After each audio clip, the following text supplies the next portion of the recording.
This is the story of the most hated building in Paris. When construction began in 1887, Parisians were furious.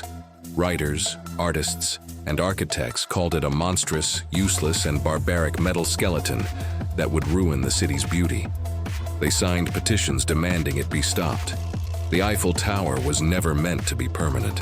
It was built to stand for just 20 years, then be dismantled and disappear from Paris forever. Yet today, it's arguably the most famous tower on Earth. So how did a structure designed to be temporary and despised by the people it was built for become immortal? The answer isn't about art or beauty, it's about engineering. Pure, brilliant engineering. Before the Eiffel Tower, no building had ever reached 300 meters. The common belief was that a structure that tall would collapse under its own weight or be torn apart by the wind. It seemed like an impossible challenge. But Gustave Eiffel, a master of metal structures, saw things differently. He wasn't building with heavy stone, he was building with iron, and he understood its potential. His genius was in the design. Instead of using solid, heavy walls that would catch the wind and crumble under stress, he envisioned an open lattice structure. Picture a web of thousands of thin iron bars, all connected together. This design made the tower incredibly lightweight for its size, yet exceptionally strong and flexible. The entire tower weighs about 10,100 tons. Now that sounds like a lot, but if you were to melt it down, it would only form a shallow pool at its base. If a solid tower of the same height were built, it would weigh at least 10 times more. This lightness was the first key to its survival. It wasn't fighting gravity, it was working with it. But the real enemy wasn't its own weight, it was the wind. At 300 meters up, the wind is a powerful and relentless force. A flat, solid surface would act like a giant sail, catching the full force of the wind until it snapped. Eiffel knew this, so he designed the tower with its iconic inward curve. This elegant shape isn't just for looks, it's a masterpiece of aerodynamics. The curve helps deflect wind forces down through the legs and into the foundations. And the open lattice lets the wind pass right through it instead of pushing against it.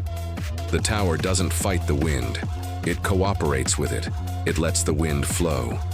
During powerful storms, the top of the Eiffel Tower can sway by about 6 to 7 centimeters, and that movement is completely intentional. It's a sign of its strength, not its weakness. Think about it. A rigid, unmoving tree will snap in a hurricane, but a flexible palm tree bends and survives. The Eiffel Tower is like that palm tree. It dances with the wind.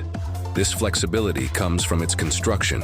Over 18,000 individual iron pieces were connected by more than 2.5 million rivets.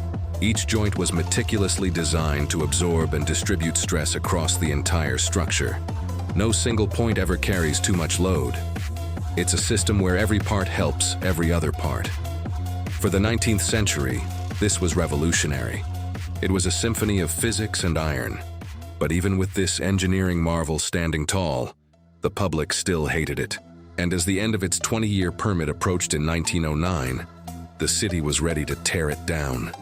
The tower's death sentence was all but signed. Then, something completely unexpected saved it. A new invention was taking over the world: radio. The tower's incredible height made it the perfect antenna. It was an unparalleled platform for long-range radio transmissions. It quickly became a vital hub for military communications, and later, for the first public radio and television broadcasts in France.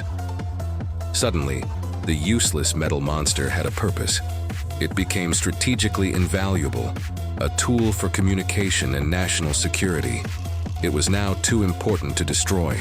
A hated tower became a useful tower. And in the game of survival, usefulness often beats beauty. So the Eiffel Tower still stands today because it is lightweight, defying gravity. It is flexible, cooperating with the wind. It distributes force intelligently, ensuring no single point of failure. It adapted to a new purpose instead of resisting its fate. What Paris once tried to erase from its skyline is now its most powerful and beloved symbol. The Eiffel Tower didn't survive because people eventually fell in love with it. It survived because the laws of physics protected it, and a new technology needed it.